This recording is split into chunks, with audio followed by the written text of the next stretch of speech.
어제 최순실 선고가 있었습니다. 최순실에게는 20년을 선고한 재판부가 롯데 신동빈 회장을 법정 구속했습니다. 재판부는 K스포츠재단 70억 지원이 이루어진 때가 면세점 신규 특허 일정을 정부가 검토하던 시기이기 때문에 롯데 청탁이 있었다고 판단했습니다. 소위 제3자 뇌물죄죠. 또한 재판부는 대통령의 요구가 있었다고 하더라도 그 이유만으로 신 회장을 선출한다면 어떤 기업도 뇌물 유혹에서 벗어나지 못할 것이라고 신 회장을 질타했습니다. 그런데 면세점 하나도 재벌의 현안이라면서 어떻게 삼성물산과 제일모직의 10조짜리 합병이 현안이 아닙니까? 20년 가까이 진행되어 왔던 그룹의 삼성그룹의 승계 작업을 어떻게 재판부만 모를 수 있죠? 판사님, 롯데는 대통령이 70억 요구할 때 면세점이란 현안을 재빨리 청탁했지만 삼성은 말 지원만 72억, 재단 204억, 추가 지원 213억을 약속하면서 너무 착하고 너무 겁이 많고 너무 무서워서 어떤 청탁도 생각이 나지 않았고 그래서 그냥 돈을 달라는 대로 다 뺏긴 천하에 둘도 없는 등신이라는 건가요? 삼성이? 이 판결의 의미는 삼성이 그렇게 등신이거나 혹은 어려운 법률 용어로 읊어주면 속아 넘어갈 거라고 국민을 등신 취급한 것이거나 둘 중 하나다. 그래서 이 재판은 최순실 신동빈 재판이 아니라 이재용 추가 면죄부 재판이다. 김원준 생각이었습니다.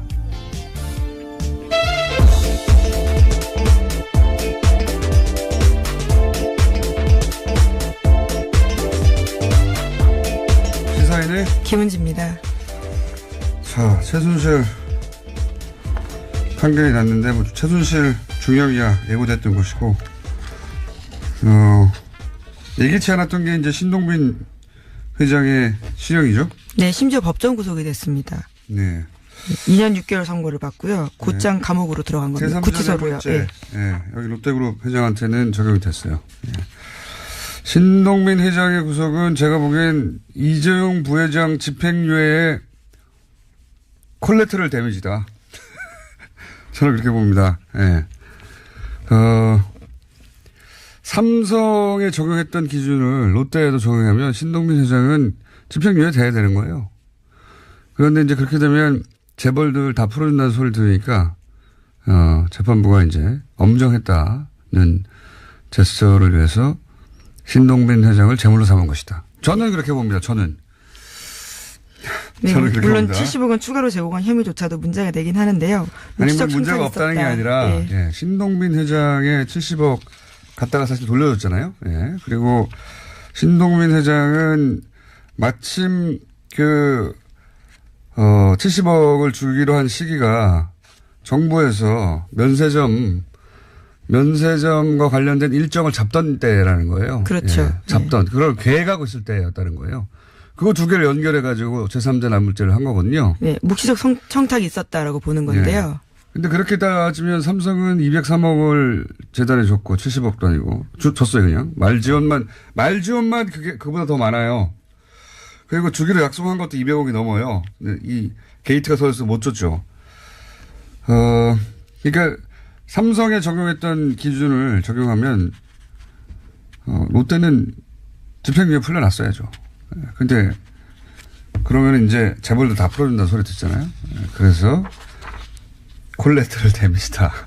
저는 그렇게 생각합니다. 죄가 없다는 게 아니라 뇌물 맞죠. 뇌물 맞는데 그렇게 엄격한 기준을 삼성에 적용을 안 하는 거죠. 일관되지 않는다라는 비판을 받고 있습니다. 삼성은 다 제3자 뇌물죄도 없고 현안도 없고 그렇거든요. 현안이 없는 기업이 어디 있습니까? 4인 가구도 현안이 있어요. 그냥 다 각자. 인간은 살아있는 동안 다 현안이 있어요. 근데 삼성은 현안이 없었다는 거 아닙니까 그때. 네, 승계 작업은 삼성이 아주 오래된 수건 사업이자요. 현안이었습니다. 현안이 어떻게 없을 수가 있습니까? 이 거대 재벌에. 어떤 현안인가가 문제지. 근데 삼성은 승계가 현안이었다고 그 분야의 전문가인 김상조 당시 그때는 교수였죠. 법정에 가서 증언도 했는데 아니, 20년 동안 그것만 연구한 사람이, 그것만 연구한 건 아닙니다만, 최고 전문가가 맞다고 하는데 아니래잖아요, 재판부는. 아, 정말. 그리고, 일단, 뉴스 전해주시죠. 뉴스를 들으면서 같이 열릴게요. 네, 관련된 뉴스 전해드리면요. 어제 최순실 씨 2심 선고 있었는데 최 씨는 징역 20년 선고받았습니다. 인정된 혐의는요. K스포츠와 미래재단에 대해서 최 씨가 대통령과 공모해서 기업들 돈을 강요해서 만들어냈다라는 건데요. 이재용 삼성전자 부회장에게 받은 72억 원, 또 롯데와 SK로부터 받았거나 받기로 한 돈은 모두 뇌물로 인정됐습니다. 하지만 말씀처럼요. 이재용 부회장의 항소심과 마찬가지로 경영권 승계를 위한 묵시적 청탁은 없었다라고 판단하고 있다고 합니다. 돈을 괜히 준 거예요. 청탁도 없이. 예. 롯데나 다른 곳은 여기서 롯데만 나왔으니까 롯데는 이제 면세점이라는 현안이 있어서 생각해낸 거예요. 대통령이 돈을 달라고 했는데 현안을 생각해 봅니다. 재빨리. 하지만 삼성은 너무 착해가지고 마음이 저는 너무 바보 같아요. 순진해가지고 대통령 돈 요구하는데 나는 아무런 청탁도 하지 말아야지 이랬다는 거 아닙니까? 네, 이재용 부회장 2심 판단에 따르면 강요의 피해자라는 건데요. 말씀처럼 순수한 피해자라는 거죠. 이것도 피해자예요. 지금 최순실 20년 선고 이런 것만 집중 보도하고 있는데 사실은 그 속에 숨어있는 이재용 추가 면죄부 이걸 보도해야 해요. 이걸 보도하는 데가 MBC밖에 없는데 이 승계 작업이 20년짜리고 아니 그리고 거기 안에 보면 또 박근혜 대통령은 그룹 승계 현안을 몰랐다는 거예요. 바보들의 대행진이에요. 삼성과 박근혜. 이재용 말도 안 되는 소리를 진짜. 자, 그래서 어떻게 됐어요? 그다음 뉴스가 뭡니까? 네, 또 최순실 씨 1심 재판부 같은 경우에는요. 같은 사안에 대해서 이재용 삼성전자 부회장이 2심 재판부와 여러 면에서 다른 판단 내놓은 게 있긴 합니다. 최순실 씨 1심은 삼성이 최 씨에게 제공한 말의 성격을 뇌물로 판단했는데요. 뿐만 아니라 안종범 업무수첩도 증거 능력을 인정했습니다. 근데 이것도 핵심을 놓친 분석입니다. 뭐냐면 이재용 재판부는 36억만 인정했는데 여기서는 72억을 인정했잖아요. 예, 그렇죠. 그런데 그러니까 준 사람은 36억을 줬다고 1심에서 판단하고 여기 최순실 받은 사람은 72억을 받았다고 판단한 거예요. 앞뒤가 안 맞는 거죠. 네, 그렇죠. 그래서 1심한테 뭐라고 할 수 있느냐 있긴 있는데 핵심 이 둘 다 이재용 부회장이 청탁한 건 아니라는 겁니다. 핵심은 돈의 액수가 왔다 갔다 한 거 가지고 이제 이게 틀리지 않느냐 1심 재판부에 대해서 문제 제기하는 건데 핵심은 그게 아니에요. 액수가 좀 늘어나고 줄어들 수도 있는데 핵심은 둘 다 36억이든 72억이든 이재용 부회장이 청탁해서 준 돈은 아니다. 이재용은 제3자 뇌물 무죄 똑같아요. 액수가 좀 바뀐 거지. 그리고 이제 말도 뇌물로 인정했다 막 이런 얘기 하는데 이게 핵심을 놓친 거라는 겁니다. 청탁을 둘 다 안 했다고 판단하는 게 핵심이에요. 예. 그리고 이제 안종범 수첩 증거 능력 인정 이것도 차이가 있다고 이제 분석을 했던데 이것도 핵심이 아니에요. 전부 인정된 게 아닙니다. 이재용 부분 청탁 부분 여기서 최순실 재판에서도 인정 안 해요. 이재용 부분 다 뺐어요 다. 모조리. 이재용 무죄 이겁니다. 이재용 피해자 바보 이거예요. 당했어. 최순실 재판이나 이재용 재판이나 둘 다 똑같이 이재용은 다 빼준 거예요. 그게 이 재판의 핵심이에요. 이재용 면죄부. 다시 한번. 최순실 20년이든 21년이든 19년이든 별로 중요하지 않습니다. 예. 그리고 신동빈은 콜레트럴 데미지. 빠져나간 건 오로지 이재용 이겁니다. 원래 최순실 1심 재판이 지난달 26일이에요. 예, 미뤄졌습니다. 갑자기 미뤄졌거든요. 갑자기. 예. 이재용 재판을 먼저 했어요. 순서가 뒤집혀졌거든요. 저는 왜 그랬다고 생각하냐면 2심에서 예, 고등법원에서 면죄부를 먼저 줘야 그 논리를 1심에서 받아서 할 수 있으니까 그렇게 설계된 거라고 저는 추정합니다. 저 혼자. 네. 이 재판부를 다 공범으로 만들어 버리는 거죠. 예. 박근혜 재판 때도 마찬가지로 세 번째 면죄부를 주겠죠. 다 공범으로, 재판부를 다 공범으로 만드는 거예요. 그래야 판사들끼리 삼성 면죄부 주는데 부담도 덜고, 이렇게 차근차근 여론 관리도 가능하고, 역시 맞는 거구나. 저 혼자 강력히 주장합니다. 재판 일정도 그렇게 설계한 거라고. 현안이 없다는 말이 정말 웃겨요. 현안이 없다. 예, 그런데 묵시적 청탁에 대해서는요, 이재용 1심 재판부도 인정하지 않은 바가 있긴 합니다. 그러니까 다 똑같다니까요. 이재용 부분은 다 똑같아요. 이 최순실 재판에도 다 들여다보면 이재용 부분이 차이가 있는 것처럼 약간 해독한 것은 핵심을 놓친 거예요. 묵시적 청탁이 없다. 제3자 뇌물죄 아니다. 이재용은 피해자. 이 논리를 그대로 관철하고 있는 거예요. 그리고 이런 것, 예를 들어서 안정범 수첩은 인정됐다고 그러는데 다른 데만 인정된 거. 이재용 부분이 인정 안 됐어요. 예를 들어서 이재용 안정범 수첩에 엘리엇 방어라는 단어가 있습니다. 이게 이제 소위 그룹 승계 작업과 관련된 단어거든요. 대통령하고 이재용 독대가 2014년에 있었어요. 9월인가요? 네, 그때부터 시작됐습니다. 근데 이때는 엘리엇이 삼성물산 주식을 사기 전이에요. 그러니까 중간에 엘리엇이 등장한 거예요. 그래서 주총이 무산됐거든요. 그때 엘리엇 방어를 할 필요가 삼성한테 있었어요. 엘리엇 방어라는 단어 자체가 청와대의 관점이 아닙니다. 청와대가 왜 엘리엇을 방어해요? 삼성이 방어해야지. 기본적으로. 이 수첩에 이런 말들이 등장하는 거를 승계 작업과 무관하다고 본 거예요. 다 빼준 겁니다. 청와대가 왜 삼성의 관점에서 방어라는 단어를 씁니까? 삼성의 현안인 건데 삼성 중심의 시각의 이 단어 자체가 이걸 무시한 거예요. 재판부가 이런 단어들을. 그러니까 변한 건 하나도 없어. 이정만 다 빼준 건. 국민들을 등신으로 보는 거죠. 모를 거라고. 다음 뉴스는 뭡니까? 네, 삼성뉴스에서 좀 넘어가 보면요. 이것도 잠시 후 이정열 판사와 함께 같이 열려도록 하겠습니다. 혼자 열리니까 힘드네요. 네, 이명박 정부 시절 청와대 총무비서관 지냈던 장다사로 씨 있습니다. 이에 대한 구속영장 청구된 바가 있는데요. 어제 기각됐습니다. 장 전 비서관은 이명박 정부의 청와대가 벌인 불법 총선 여론조사에 관여한 혐의를 받고 있는데요. 기각 사유는 다음과 같습니다. 구속의 사유와 필요성을 인정하기 어렵다라는 건데요. 혐의의 소명의 정도에 비춰서 피의자가 재책을 다룰 여지가 있고 주거가 일정하고 소환에 응하고 있는 점을 종합하면 현 단계에서 구속의 사유와 필요성을 인정하기 어렵다라고요. 권순호 영장전담 부장판사가 밝혔습니다. 신동빈 회장은 주거가 일정하지 않습니까? 그동안 소환 일정에 따르지 않았나요? 뭐 그런 건 다 이유가 아닌 것 같고. 역시 또 MB로 가는 길을 양승태 체제 하에서 그 자리에 배치된 재판부가 막는 거죠. 저는 그렇게 해석합니다. 예. 재판부도 뭐 20년 동안 있었던 것도 없었다고 알아서 판단하는데 저도 혼자 그렇게 판단합니다.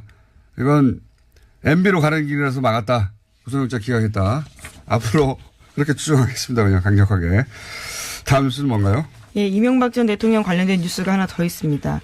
이 전 대통령 쪽에 재산관리인 역할을 해왔던 측근이요. 검찰 수사에 대응해서 재산 관련 장부를 몰래 파기했다고 합니다. 이를 검찰이 포착하고요. 체포했다고 하는데요. 증거인멸 혐의로 이병모 청계재단 사무국장을요. 지난 12일에 긴급 체포해서 조사 중이라고 합니다. 삼성 승계는 말이죠. 20년 동안 국민연금, 그러니까 삼성물산 합병에 국한된 게 아니에요, 이게. 이거는. 그렇죠. 아주 오래된 프로젝트입니다. 삼성 승계 전체에 대해서 끊임없이 20년 동안 로비를 한 것부터 전방위로 그 중에 하나 걸린 거예요, 제대로. 이걸 또 풀어주는 거예요. 예, 일시가 피해자라고. 딱딱 맞지 않다고 해서요. 그게 아니라고 뭐가 말하기는 딱딱 안 맞습니까? 예, 쉽지 않죠. 예, 재판부가 그렇게 판단을 했더라고요. 날짜가 몇 개 안 맞다라는. 삼성 현안이 없대잖아요. 박근혜 대통령은 그걸 몰랐고 현안이 있는 줄 승계 작업이 20년 동안 이루어지고 있다는 것도 몰랐고 재판부도 모르고 다 모르는 거예요. 자기들만. 예, 청와대 문건도 있고요. 안정범 수첩도 있는데 다 그것들을 배척하게 된 거죠. 이게 최순실 재판이 아니에요. 이재용 재판이지 이게 다. 네, 이병모 씨로 다시 넘어가실까요? 신동빈 회장이 구속된 것도 이재용 재판의 여파예요. 이게 다 이재용 봐주려고 이러는 거예요. 다 망가뜨리는 거예요. 이제 박근혜 재판도 보세요. 똑같이 나오지 이제. 예, 어제 법정에 있던 기자들에 따르면요. 신동빈 회장 굉장히 당황한 모습으로 법정 구속됐다고 합니다. 예상을 전혀 못했던 것으로 삼성이 보이는데요. 2년 6개월을 풀려났잖아요. 이 정도면 나는 뭐 집행유예겠구나 생각하고 있었겠죠. 그게 맞잖아요. 형평에도 삼성은 훨씬 더 액수가 크고 훨씬 더 집중적이고 말 사주고 다 했는데 거기는 풀려나고. 야, 삼성 재판이에요. 삼성 재판 다. 박근혜 재판도 삼성 재판입니다. 이제 보십시오. 좋겠습니다. 이정부 회장. 아무리 죄를 지어도 다 봐주고 좋게 써야죠. 자, 또 뭐 넣을 수 있습니까? 네, 청계재단 사무국장이 긴급 체포돼서 조사 중이라고 하고요. 영장도 곧 칠 예정이라고 합니다. 네. 조사 잘 받길 바라고요. 자, 다음 뉴스 뭡니까? 네, 미국 백악관이 현지 시각으로 13일에 한반도에 비핵화는 타협이 가능하지 않다는 입장을 강조하기 위해서라도 북한에 관여할 의향이 있다라고 밝혔다고 하는데요. 관여할. 자기들 어떻게 관여합니까? 말을 하겠다는 거죠. 말을. 예, 여기서 관여는 대화 전략이라고 볼 수 있습니다. 연합뉴스가 서면 질의를요. 백악관 국가안보회의 관계자와 했다라고 하는데요. 이렇게 답했다라고 합니다. 뭐랄까요? 좀 궁색하네요, 표현이. 대화를 하겠다는 건데, 그죠? 그렇죠. 대화를 하겠다는 말을 그냥 하지 못하고. 전제 조건을 밝힌 건데요. 그러니까 이거예요. 비핵화가 중요하다는 걸 알려주기 위해서라도 대화를 하겠다. 그냥 대화한다고 하면 되잖아요. 궁색합니다. 그래서 문 대통령이 이제 미국도 대화에 긍정적이라고 표현을 한 거군요. 예, 어제 라트비아 대통령과의 정상회담을 가졌는데요. 여기서 이렇게 밝혔다고 합니다. 알겠습니다. 미니가 하나 있기 때문에, 예. 국내 뉴스 중에 뭐 없습니까? 네, 국민의당과 바른정당이 통합한 바른미래당으로 어제 출범했습니다. 의석수 30석인데요. 박주선, 유승민 신임 공동대표 맡았습니다.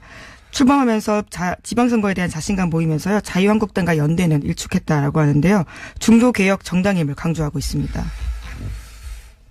바른미래당은 이제 바른미래당에 불러야 되겠군요. 지방선거를 목표로 한 정당이 아니다. 저는 또 혼자 해석합니다. 저 혼자. 지금 30명이에요. 바른미래당이. 근데 거기 당적을 두지만 합당 반대했던 사람이 또 30명대입니다. 네, 비례대표 출신들이죠. 그러니까 표로 보여줄 수 있는 자신들의 힘은 25석이에요. 원래 국민의당이 39석이었어요. 그렇죠? 그리고 거기다가 바른정당이 9표. 그 2명이 의석을 잃었으니까, 그러니까 의원직을 잃었으니까 47표가 돼야 되잖아요. 그게 25표가 됐어요. 절반 반토막이 났다고요. 그러니까 이렇게까지 합당을 한 이유가 표결파고 이거밖에 안 되잖아요. 캐스팅 보트 안 돼요. 예. 그 캐스팅 보트도 아니고 목표가 지지율 얘기하는데 그 지지율이 높아져봐야 지방선거에서 광역단체장 당선 못 냅니다. 그 이유도 아니에요. 실제 목표는 그런 게 아니고 지방선거 이후죠. 이후에 이제 홍준표 대표를 자신들은 보수 본류라고 자처하는 세력들이 인정하지 않고 있기 때문에 그 이후에 정계 개편 때 자기들이 보수의 적자가 돼서 이제 먹겠다. 자유한국당과 1대1 합당은 안 하겠지만 혼종 하이브리드가 탄생할 것이다. 예. 그때 그 자리를 안철수 대표가 바라는 거죠. 자기가 적자가 되면. 그런 겁니다. 지방선거가 목표가 아니라 지방선거 이후에 보수 정계 개편. 그러니까 혼합을 벌이는 거죠. 여기까지 하겠습니다. 시사인의 김은지였습니다. 감사합니다. 자, 미니가 하나 있습니다. 신동빈 롯데그룹 회장 법정 구속이 과연 어떤 의미가 있는 것이냐. 더불어민주당 박범계 의원 연결하고 있습니다. 안녕하십니까, 의원님? 네, 반갑습니다. 네. 롯데그룹에 대해서는 제대로 된 판결이다. 이렇게 봐야 되겠죠? 네, 물론입니다. 예. 롯데그룹에 대해서 국회에서 얘기를 한번 해보죠. 예. 네. 롯데그룹 신동빈 회장이 법정 구속된 이유는 판사 출신으로서 어떻게 판단하십니까? 롯데그룹에게는 이제 면세점 특허 연장이라는 예. 아주 구체적이고도 분명한 현안이 있었고 안종범 수석의 구체적인 진술이 있었습니다. 네. 그래서 박근혜 전 대통령과 신동빈 회장 사이에 독대에서 이 내용이 다뤄졌다라는 것이 재판부의 판단이고요. 네. 그래서 그것이 부정한 청탁이 있다. 그 제3자 뇌물수수가 성립이 된다. 이런 얘기입니다. 거기까지는 알겠는데 제가 또 궁금한 게 이런 게 있습니다. 네. 이렇게 되면 롯데 타워 있지 않습니까? 예. 제1롯데월드. 네, 제2롯데월드. 이번에 감사원이 감사 개시 결정을 했죠. 네. 그 수사도 힘을 좀 받게 되지 않을까요? 현재는 이제 감사원의 감사 단계니까 예. 아마 어떤 형태로든 간에 성과를 낼 것이고 그에 따른 무슨 수사 의뢰나 고발이 있을 가능성이 있다고 봐야 되겠죠. 의원님이 굉장히 관심을 많이 가지고 있는 여기는 의혹이 많다라고 계속 말씀해 오셨던 사안 아닙니까? 제1롯데월드는 최고입니다. 그게 최고입니까? 제대로 밝혀져야 됩니다. 예. 예. 제가 다스에 관심이 있는 것처럼 의원님은 제1롯데월드에 오랫동안 관심이 있으셨던데. MB 시절에 예. 예. 말씀하십시오. 자료를 많이 들어보셨고 의혹이 많지 않습니까? 이 사안은 그죠? 네네네. 그러니까 이 구속이 그 수사에도 힘을 받을 것이다라는 게 저의 기대 전망인데 그럴까 이렇게 여쭤보는 겁니다.